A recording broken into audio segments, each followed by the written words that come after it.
മൗലവി ചിലപ്പം ഭയങ്കര വെല്ലുവിളിക്കും.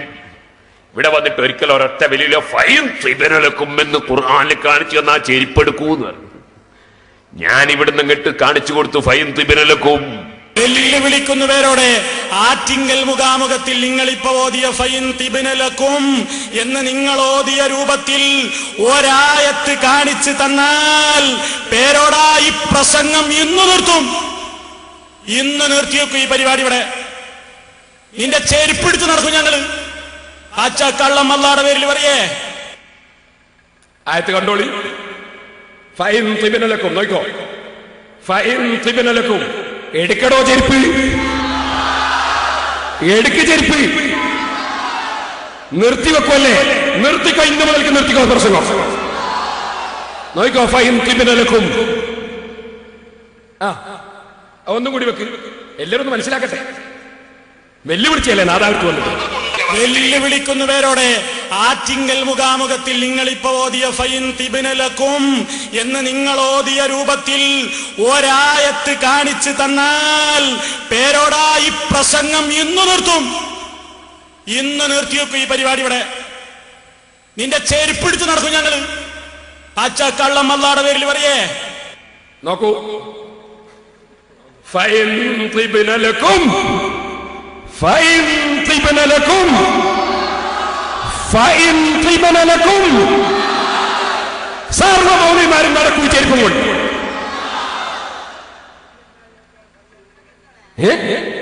നാദാവർക്കൊന്ന് വെല്ലുവിളിച്ചതാണല്ലേ? ഇനി ബാക്കി വെക്കുവാനെ ഞാൻ ഓരോന്നോർന്ന് കാണിച്ചു. ഇന്നായതല്ല, മിന്നിബിയായതുമല്ല.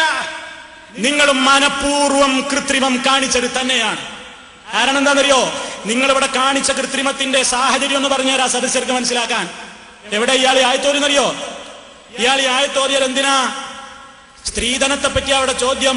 അപ്പൊ ഇയാൾ പറയണേ കുറെ ന്യായീകരണമൊക്കെ പറഞ്ഞിട്ട് അങ്ങനെ വാങ്ങുന്നതിന് തെറ്റൊന്നുമില്ല, ഒരാൾ പൊരുത്തപ്പെട്ട് തന്നാൽ എന്താ എന്നൊക്കെ പറഞ്ഞിട്ട് മൂപ്പര് പറയണേ പെണ്ണിന്റെ ഭാഗത്തിനൊന്ന് പൊരുത്തപ്പെട്ടിട്ട് നമുക്ക് വല്ലതും തന്നാ തിന്നാനാണ് ഖുർആനിൽ പറയുന്നത് എന്ന് പറഞ്ഞിട്ടാ ഈ ആയത്തോതനത്. എന്നിട്ടാ മൂപ്പര് ആയത്തോതനത്. ആയത്തോദന വിഷയം തന്നെ തെറ്റ്.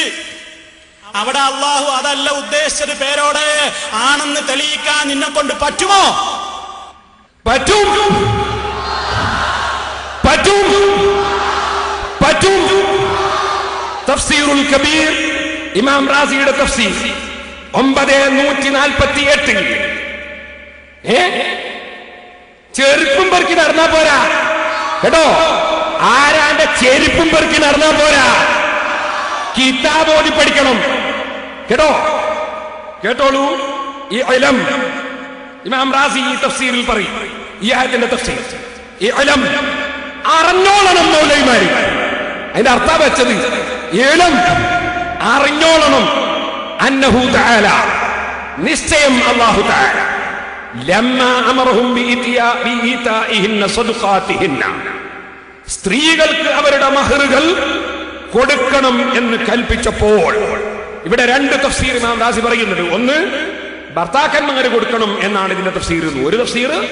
മറ്റൊന്ന് ഭർത്താക്കന്മാരോട് വാങ്ങിയത് രക്ഷിതാക്കൾക്ക് പെണ്ണുങ്ങൾക്ക് കൊടുത്തേക്കണം, അവർ കയ്യിൽ വെക്കരുത് എന്നാണ് വേറൊരു തഫ്സീർ. അതിന്റെ ശേഷം പിന്നീട് പറയാം അഖബഹു.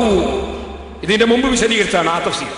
അഖബഹു, അങ്ങനെ കൊടുക്കണം എന്ന് പറഞ്ഞ ഉടനെ അല്ലാഹു തആല പറഞ്ഞു ബിദിക്രി ജവാസി ഖബൂലി ഇബ്റാഇഹാ വഹിബതിഹാ ലഹു.